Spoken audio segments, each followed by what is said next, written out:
السلام عليكم ورحمة الله. موعد مباراة نادي الزوراء ونادي زاخو في دوري نجوم العراق، الجولة 17، وتبدأ المباراة يوم الخميس الموافق 5 من شهر فبراير، وتبدأ في تمام الساعة 5:30 مساء على ملعب نادي زاخو.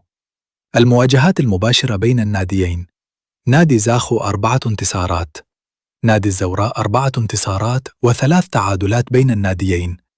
ويقع نادي الزوراء في ترتيب دوري نجوم العراق في المركز السادس برصيد 28 نقطة، ويقع نادي زاخو في ترتيب دوري نجوم العراق في المركز الثامن برصيد 27 نقطة. وستنقل المباراة على قناة العراقية الرياضية والكاس، وسيكون معلق المباراة خالد الحدي. ولا تنسى الاشتراك في القناة ليصلك كل جديد.